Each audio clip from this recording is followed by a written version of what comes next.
Hello viewers, welcome to the online classes of Chaitanya deemed to be university. I am Ravikumar Vemula, a faculty in Computer Science and Engineering department. Today I would like to discuss the concepts of data structures. So we will learn what is the data structure, different types of data structures, the advantages, the disadvantages. So let's begin the class.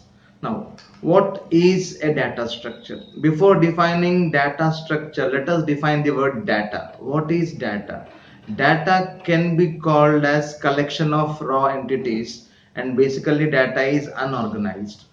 You need to process the data to get the information, and once you have information, that information will make sense. So whenever you are working with large amounts of data, then you need to store this data in the storage area of the computer so that you can perform the basic operations on those data. You can access the data in detail. So now we can define the word data structure as data structure is a procedure of storing and organizing data in a computer so that the operations on the data can be implemented effectively. So then the question is, what are the basic operations you can perform on the data? The basic operations are, we speak about insertions, deletions, we speak about searching, sorting, we speak about traversals and retrievals. Now stop for a second. What do you mean by the word insertions, deletions? Assume that you got a storage space, you want to store some data in the storage space, and you should take minimal time, isn't it? So whenever you say that you're performing a data operation as a student of computer science, you need to consider two factors.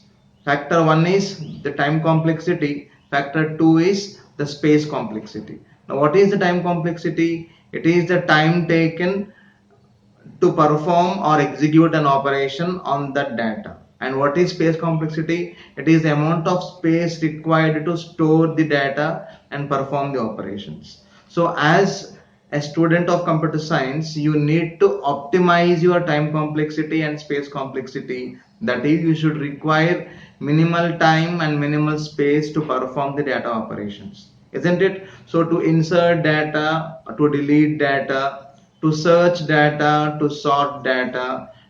Traversal indicates data movements. How do you go from one point to other point in data storage locations? And then is retrieval, the time taken to retrieve data. Let me give you an example. For example, when you go to a bank, uh, the person in the bank welcomes you, and if you want to retrieve your data operations, he'll ask you one unique ID. He'll ask you your mobile number, or he'll ask you customer ID, isn't it? Once you enter the customer ID, it will, I mean, the application is designed to search the database of that bank based on that customer ID. So you're performing searching, isn't it? Now once the particular data is found, then you need to retrieve that data from that storage location to the front end screen.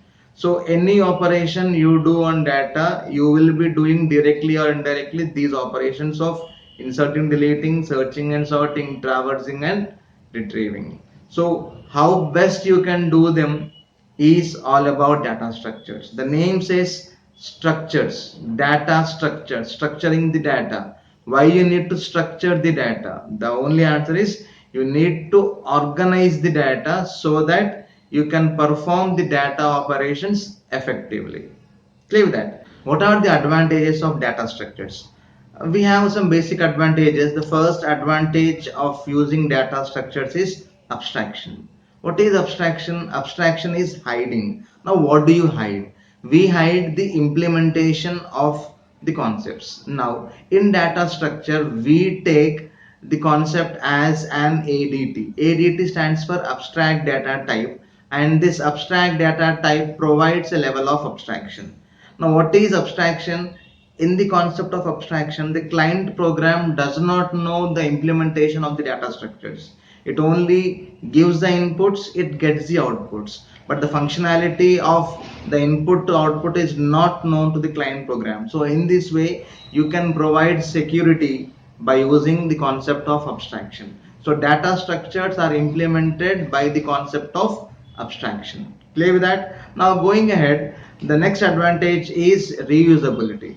Once we have implemented data structure, then we compile this implementation and we store this implementation in a library, and we use that library in the required applications, and the client programs can use the compiled libraries again and again. So you can save lot of time by the concept of data structures. Once the data implementation is compiled, that compiled implementation is kept as a library file, a header file, a class file, whatever you call it, and these things can be directly implemented in your applications. So the beauty is it provides abstraction, it provides the concept of reusability. And next is efficiency. As we have different types of data structures, efficiency of a program depends on which type of data structure is to be picked up for your application. Depending on your application, you need to pick the specific data structure to optimize the time and space.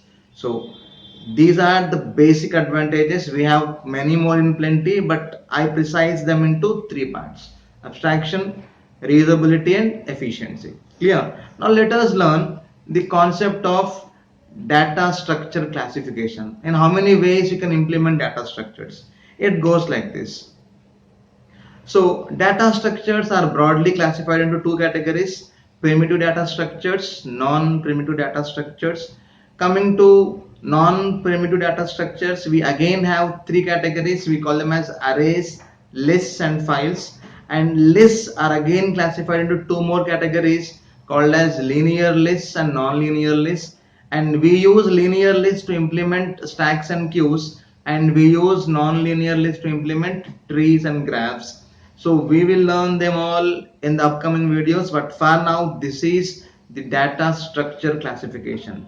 Please see the hierarchy of how it is being classified from the top to the bottom. We have two basic classifications: primitive, non-primitive. And primitive data structures are defined as the basic data types in any programming language.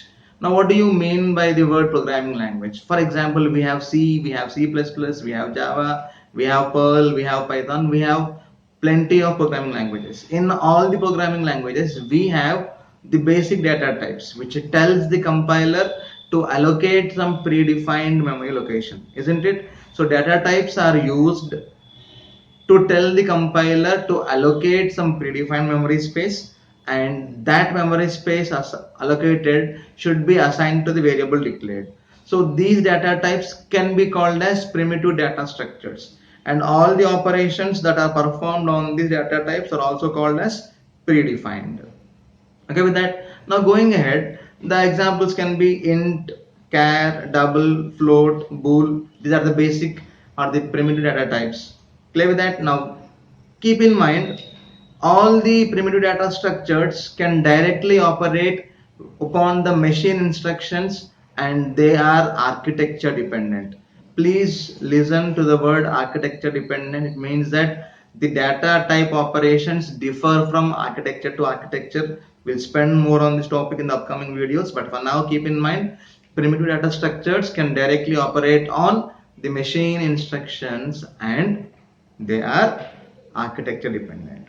Now going ahead, coming to the concept of non-primitive data structures. Now what are these non-primitive data structures? These are the user defined data structures which are complex in nature, and these non-primitive data structures are derived from the basic or the primitive data structures, and they emphasize on grouping same or different data, and these different or similar data items are grouped are having a relationship between each data item. So they emphasize on grouping items with relationship between each data item. So these are complex when compared to the primitive data types, primitive data structures. Now these can be classified into three categories. First one is arrays, second one is lists, third one is files. These lists can be again subclassified into linear data structures or linear lists or non-linear lists, and the next one is files. So these are the non-primitive data structures. Now let us learn about the concept of lists. Arrays can be learned later because that's a simple concept which you'll be learning as a part of your C language. But with respect to data structures, one important topic is list. Now what is a list? We can define the word list as list is collection of elements, and they can be used to implement both linear data structures as well as non-linear data structures. Fine with that. Now in list, each element is called as node, and a node has two parts. The first part is called as the data element, and the second one is called as the link element. So keep in mind, a node has two parts: the data section or the data part and the link section. So the node structure appears like this. The node structure has two parts: the data part and the link part. We use the link part to connect to the next node. Keep in mind, nodes are interconnected. So we use the concepts of nodes to implement data structures. And keep in mind, in arrays all the elements are stored in sequential order, so we call it as contiguous locations.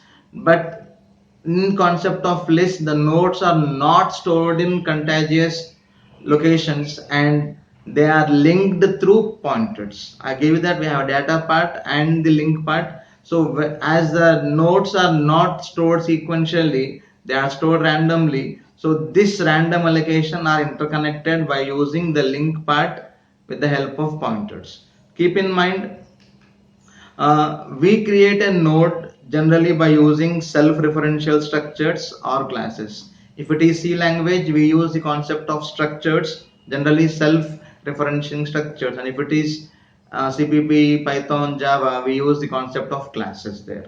So this is how we create nodes. Keep in mind, all the nodes should be similar in structure, and as the nodes in the list are interconnected, we call these lists are linked lists. So generally we use the word linked list.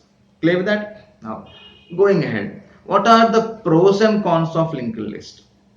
It means that when we use a linked list over arrays, there should be some advantages, and obviously every data structure will also have some cons. What is the first part? What are the advantages of using linked list? uh, in linked list, the basic advantage is dynamic memory allocation. It means that you allocate memory to the nodes at runtime, so that you can know how much memory is being used. And the beauty of using linked list is you can resize the memory. It means that depending on your requirement, you can increase the number of nodes or you can decrease the number of nodes. So resizing is possible. That's why we call it as dynamic memory allocation. And the other important beauty is the ease of inserting and the ease of deleting. In arrays, to insert a element or to delete element, on the worst case we need to perform n operations on a size of array n. But in linked list you need not do n operations. We take less number of operations. So the basic advantages of using linked list is dynamic memory allocation and the ease of inserting and deleting node elements. Now, what are the disadvantages you find in linked list?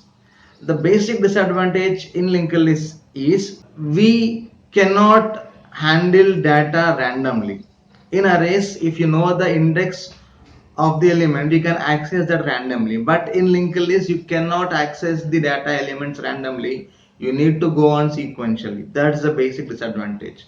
And now the second disadvantage is, as you are using the data element as well as the pointer element, you need extra space for creating nodes. Hence linked list needs extra memory space. And we have a concept of cache memory, and we use cache memory as an intermediate memory to help the processor access data fastly. And as we know that as the nodes in the list are not stored sequentially, as they are stored dynamically, randomly, you cannot perform the concept of locality of reference. Locality of reference is a concept used in the concept of cache memory to access data from the main memory. As the data elements in the nodes are stored randomly, it is not cache friendly. So linked lists are not cache friendly, hence locality of reference is not supported. Though we have these small disadvantages, still we use linked lists in plenty in implementing data structures.